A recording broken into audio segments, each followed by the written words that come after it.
This podcast is a quest for well-being, a quest for a meaningful life through the exploration of fundamental truth. Enlightening ideas, insights on physical, mental, and spiritual health. The inspiration is love.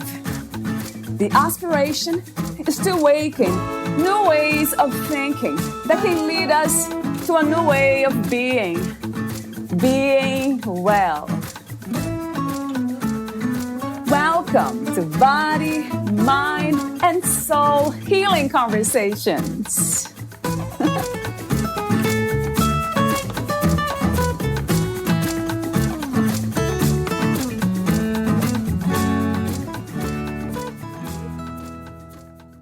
Our primary hunger is not for objects or the experiences they can provide, but for bliss and freedom. Valeria Teles interviews Belinda Gore, the author of The Ecstatic Experience, Healing Postures for Spirit Journeys. As a psychologist with graduate degrees in counseling psychology and in public administration, Belinda's career has covered a private practice in psychotherapy, working as a leadership consultant, and teaching executive and life coaching. When she met anthropologist Felicitas Goodman in 1984, she was introduced to the artwork and religious worldview of indigenous people around the world. Through Dr. Goodman's student, friend, and colleague, she learned to use ritual ancient postures from that art to restore a fundamental human capacity for experiencing invisible world of spirit. For many years, she served as vice president, then president, of the Cuyamungue Institute, founded by Dr. Goodman. Her books, Ancient Ritual Postures, Two Friends Press 2020, The Ecstatic Experience, Healing Postures for Spirit Journeys, Bear & Company 2009, and Ecstatic Body Postures, an alternate reality workbook, Bear & Company 1995, are essential materials for learning the practice of ritual postures. They are the foundation for the workshops she has been teaching internationally for the past 30 years. The books have been translated into German, Spanish, Italian, Portuguese, and Polish. Her study of Jungian psychology began in college, and she became a member of the Young Association of Central Ohio from its inception in 1990. For decades, she taught dream work as professional education for psychotherapists and general techniques for the general public. Dream work was the basis for early exploration in expressive arts, with an emphasis on collage as well as mask making and dance. Currently, she teaches coaching based on the Enneagram system of personality typology and spiritual development, while continuing to explore various process media as an artist and write about ritual postures, the Enneagram, and the spiritual journey. Meet Belinda at belindagore.com. Here is the interview with Belinda Gore.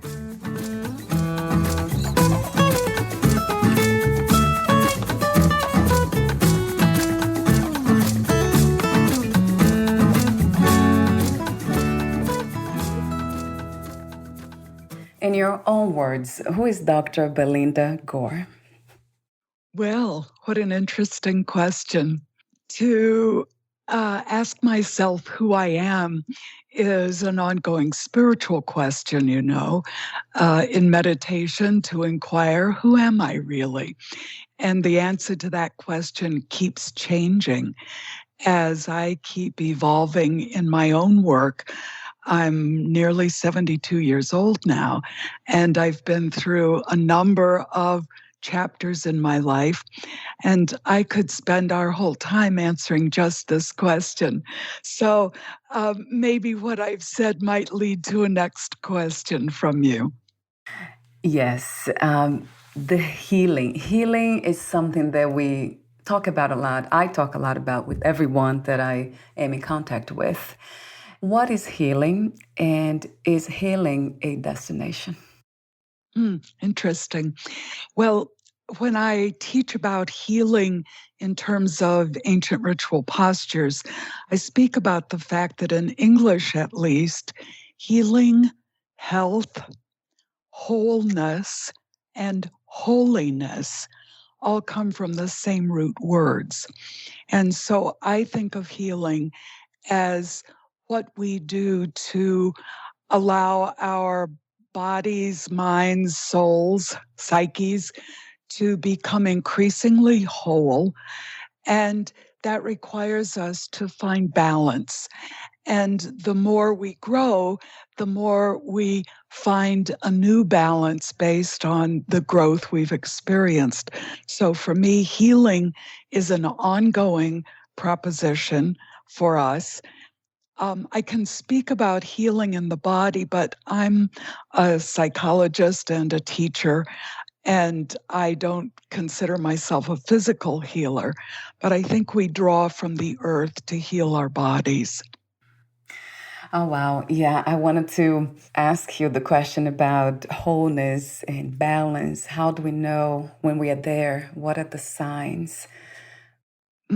Usually we know when we're out of balance, that we Yeah. don't feel good, we get clumsy, we can't find the words we need. For me, when I'm growing, inside I can sense that my heart and my belly are swirling around. I'm trying to find a new balance. But we always cultivate the center.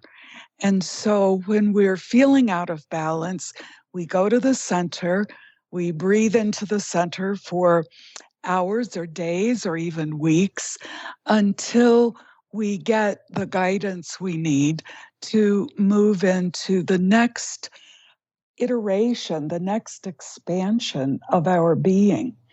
And that may come through talking with people or journaling or doing ritual. There are a number of ways that we can find that ongoing balance, but it's very much like the concept of homeostasis, in which our physical bodies continue to change, but we find an ongoing balance that means we're healthy in the midst of the change. Yeah, I like that, Belinda, about knowing when we are not in the center, when we are Yes. not in that wholeness state. Another word that you use in your book, you say, I think in your biography really, it says that your focus is teaching and guiding practices for living the awakened life. So would that be the same, the awakened life, the balanced life, the state of healing kind of life? When I speak about awakened, it is that we become aware of the fact that we are more than our personalities. We become aware of the fact that there is more to life than the early programming perhaps we received, or our early ideas even of who we are and what life is about. And when we come to understand that who we are is part of something much larger, and that our personalities and our bodies are the vehicles through which we interact with the larger reality. And so we continue then to, we can wake up more and more, but being asleep means that we don't recognize ourselves as part of this larger, magnificent creation. So in a way, only the spirit exists. And you mentioned that in your book, you say, I have the line here, everything is spirit. And so there is no journey, really. Mm-hmm. Well, yes, because we are already spirit. We're not going to become spirit. If the journey, if we want to speak of it that way, is to increasingly open to what we already are. What is the purpose of that consciousness being awakened, being aware, let's say, maybe not awakened, but aware in a human body? I love some of the indigenous stories, and I guess even perhaps after indigenous people, but that the creator, in whatever name or form we want to speak about the creator or source, can't know itself. Right. Sometimes in a more anthropomorphic way of saying it, that God got lonely, or that in the midst of the darkness, the spark wanted to know itself. And so this journey of consciousness seems to be the way in which we human beings, who are conscious in a way different from other creatures on the earth, have the capacity to know ourselves, and through knowing ourselves, that which made us knows itself. And that we become continually able to mirror the magnificence and to explore the vastness of what creation is all about. Now, your earlier question is, so how is it that we come into the world, and we think we're these little people and we have a name and, we have our lives sort of planned out for us. But it's that we have to grow a body and a psyche that's capable of this level of consciousness. And so my cat is sitting here beside me, and she has a wonderful little presence about her, but she isn't conscious in the way that we're talking about. She doesn't have self-reflective abilities. And our capacity for knowing ourselves and then opening to awareness of that which is larger than ourselves, we have to develop that. And so the developmental journey from infancy to at some point in adulthood is necessary for growing the vehicle so that we become capable then of the next step. And some of us actually grow into this vehicle, as you call it, but we don't become aware. And I wonder why that happens too for some of us, that we ended up losing the body without realizing who we are. I am not sure even how I think about reincarnation. I think it's been spoken of too simplistically. But in many traditions, it is said that not all souls go on. And some souls are young souls here. And not only does it take time in this life, in this physical body, but it may take a number of lifetimes before we cultivate the capacity for subtle awareness. And it's true, I think, how can there be so many people who aren't awake? But that's apparently how it is right now. So it's a part of the mystery, right, Belinda? Yes. I like the idea that Earth is a school. We come here to learn. And if we think about even kindergarten through 12th grade, if some people are in 3rd grade, well, that's what they're here to do. And they're learning the lessons. And if we're in the 11th or 12th grade, it's not that we're putting down 3rd graders, but we have our own curriculum to be attending to. Talk to me for a moment about spirituality. What is it to you? And how is spirituality different from religion? Well, spirituality, I think, is the internal experience of knowing that we're part of something larger than ourselves, than our independent personalness. And religion is a dogma which can be more or less dogmatic, but it's a pre-existing structure that tells us who we are and what the larger reality is about and what practices we should do. And there are so many religions, but it seems that currently in the evolution of human beings on planet Earth, there is more and more desire to have a personal experience. And so the challenge then is how to have a teaching and guidance, a teacher, without relying on old structures that are no longer meaningful for us, no longer valid for us, but may have been 500 years ago. I don't know. But our job is to be attentive to what allows us to expand in our consciousness and our ability to be part of that larger being. Yes, and I agree 1,000%. You wrote the book, The Ecstatic Experience, Healing Postures for Spirit Journeys. How did you become a writer, and what was the inspiration and intention of writing this book?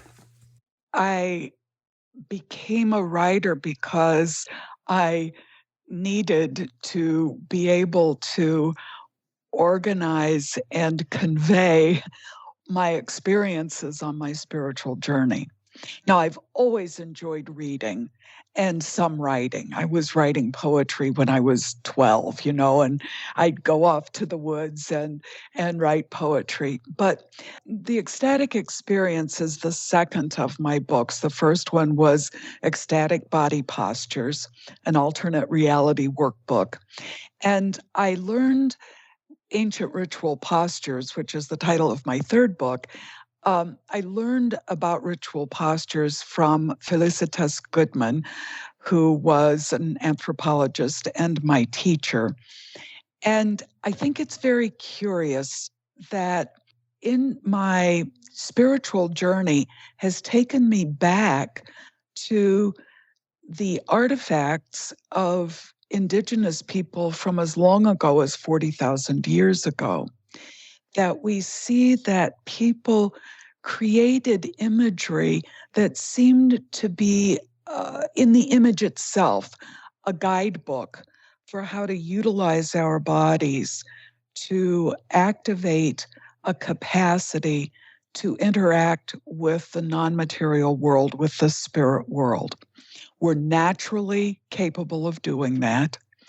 And by Felicitas Goodman discovered that the postures help to mediate experiences of non-ordinary reality. And so I met her about this time of year in 1984. So I've been doing this for 36 years. And her writing was more academic than mine. She was brilliant and a scholar.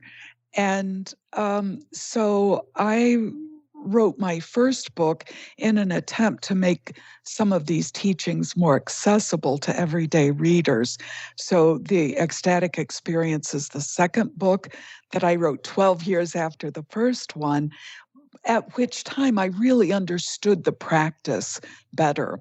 And now I'm this many years later, and I've written Ancient Ritual Postures, which includes oracle cards using some of the postures and artwork that I created. Yeah, I have some of the postures here in your book. I'll be asking you a question or two about them. And perhaps we can talk in depth about one of these postures or two.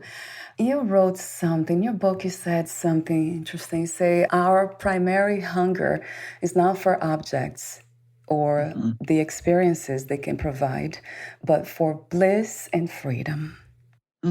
Yes. So freedom, that word, what's the meaning of freedom to you, Belinda?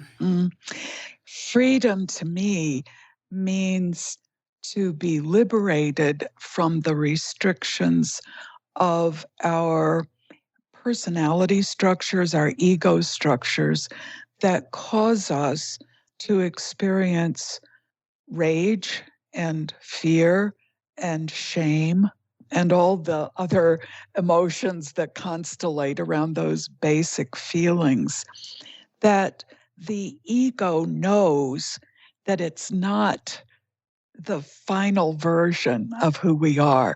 And really attempts, I think, our personalities attempt to be the final version. And yet we can't settle, we can't relax into approaching our lives moment by moment, trusting that life is unfolding and we have the capacity to meet it moment by moment. So instead, we think we need to plan, or we worry about what we've done and was it the right thing? And that's what we become free of. Do you think it's possible to become fearless? Well, fear as a primary emotional experience is designed to help us recognize when we're in danger. And so I want to retain my ability to be cautious Yeah. if I'm walking on the ice, or, things that could truly jeopardize my well-being.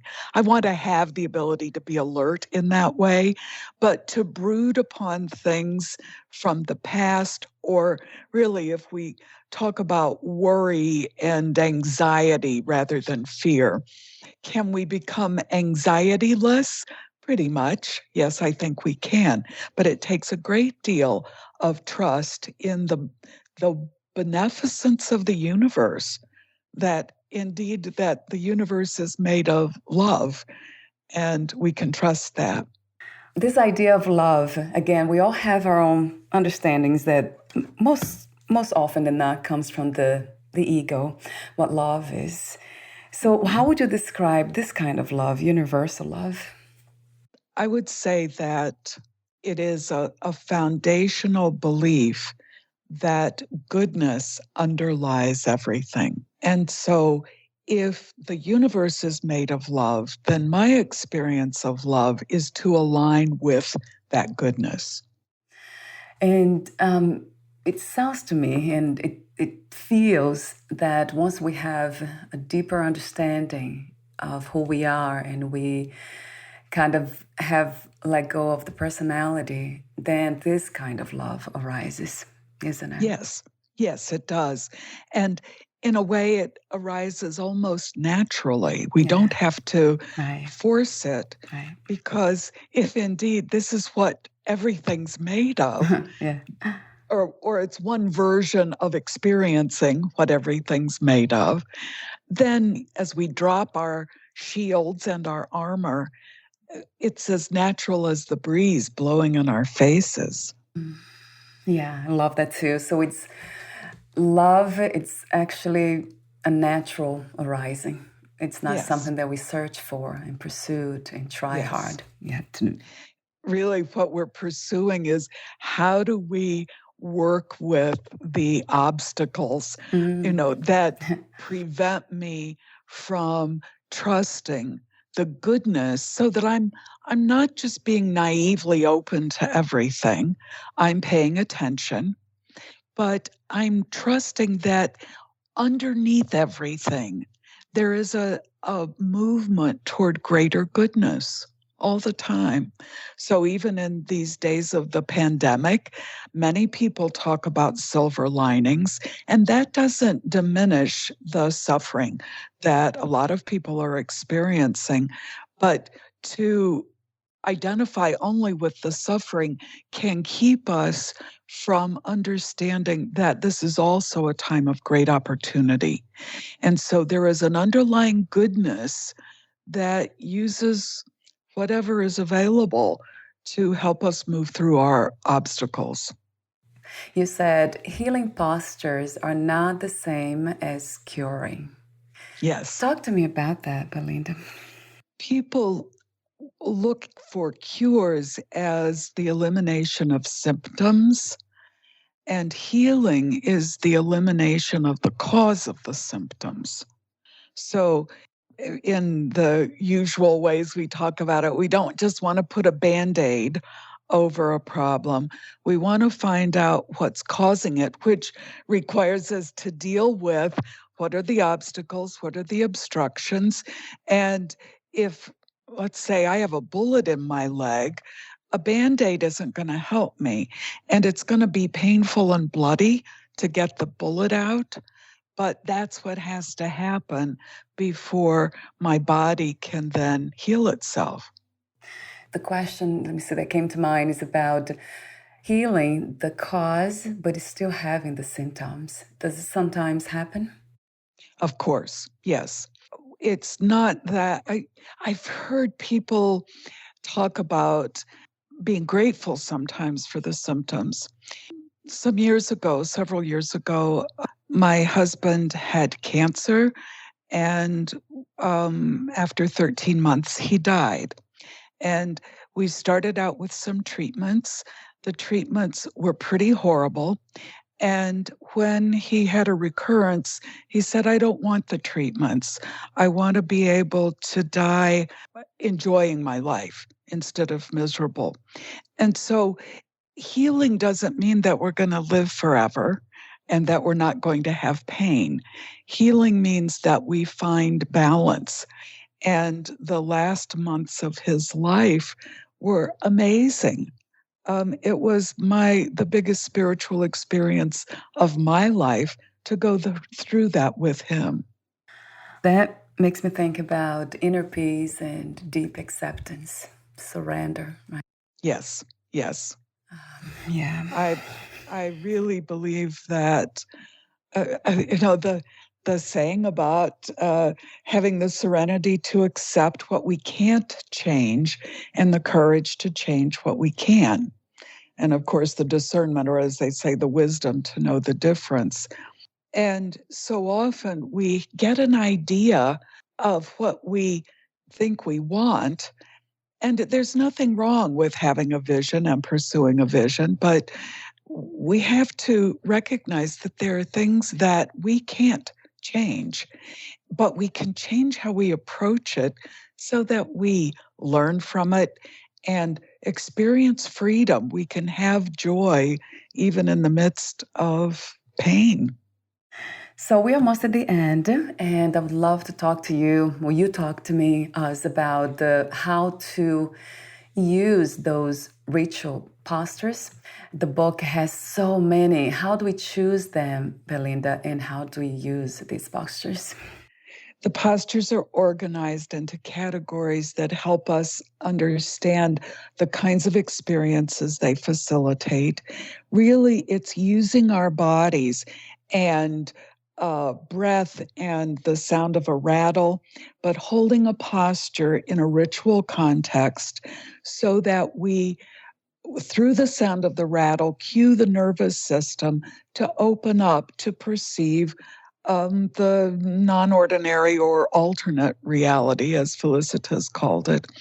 And this is a tradition that goes back as long as humans have been, 40,000 years or more, that we're capable of interacting with spirit, with the spirits, with the spirit world. I don't mean the spirits of people who've died, but the beings of consciousness that exist at every level of creation.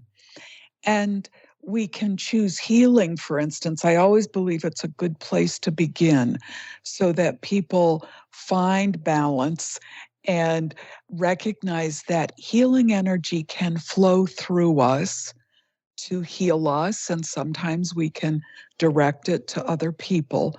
It's an energetic experience that we have in the physical body. And Felicitas observed people learning how to go into what she called the religious altered state of consciousness. Her original research was in speaking in tongues, which is a very different context than what we're doing with the ritual postures, so that we can become familiar with shifting our conscious awareness and come to accept, embrace, and learn from the spirits that have been around humanity since we've been here. I would love to try one of these. I know I made some notes here, but not sure how to choose them, which one to begin with. I usually tell people to just go through a book and find a few that really speak to you. It's easier to start with healing. Divination is for asking questions, and sometimes that's also a good place to begin because it lets our minds work. Metamorphosis is a very traditional experience of opening to being or becoming the animal spirit that has been coming close to you to help you heal or to bring healing and balance. Spirit journeys are the traditional moving up and down the tree of the world to the sky world, to the spirit counterpart of our world, and to the underworld where the animal spirits live. And then finally, initiation postures are for learning the mysteries of death and rebirth. And so it's what our intention is, helps guide how we choose which one. But I made the deck of oracle cards. There are 52 cards, 2 ritual cards, and then 10 for each of the 5 suits. And I suggest that people just shuffle and pick a card, that sometimes that even can be a way for us to feel into what calls to us. So we're almost at the end. I have a few final ending questions. Would you like to add anything or read a passage from your book? Well, to add anything, I can go on and on. Right. Right, so, Belinda. I wanted to say to you that I would be glad to have you join groups. I've been doing the ritual online, of all things, which I never thought would be possible. But of course, none of us around the world are able to travel and be together in groups. And so there are teachers of this method, in addition to myself, around the world, who are having groups using the ritual context, which is setting ritual space, calling the spirits, doing a breath exercise to center and focus, and then using a posture with rattling or drumming as the auditory accompaniment for 15 minutes to open to the alternate reality, have an experience, and close it simply by ending the sounding of the rattle and getting out of the posture. It's so easy that sometimes people don't believe it's really possible.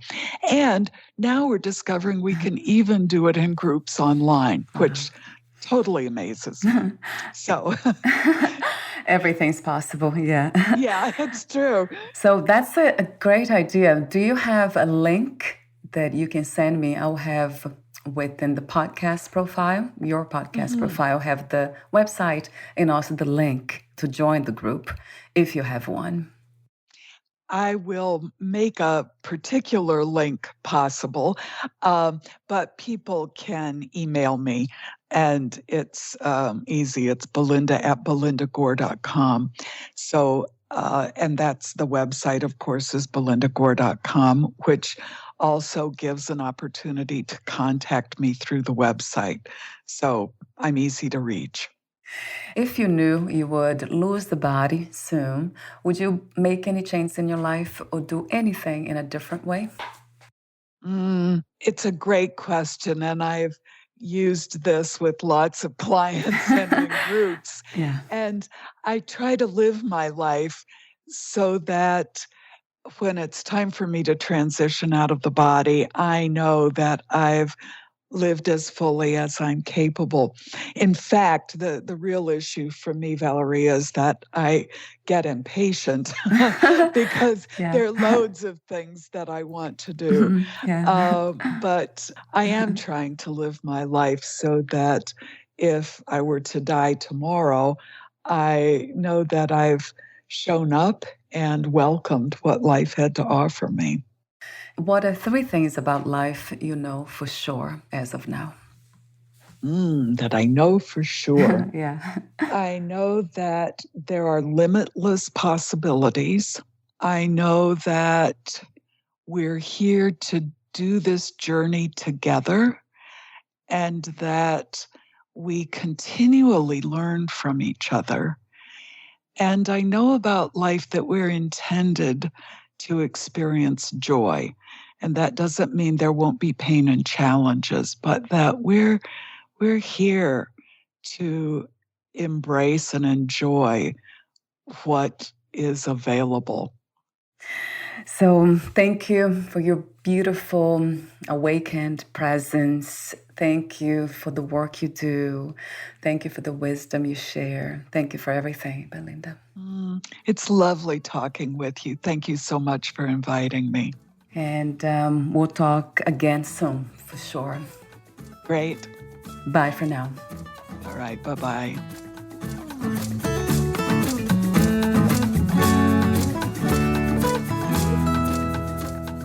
Thank you for listening. To learn more about Belinda Gore and her work, please visit belindagore.com.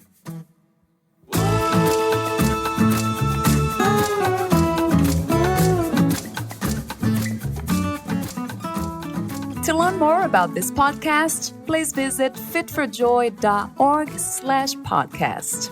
Thank you again for listening, and bye for now.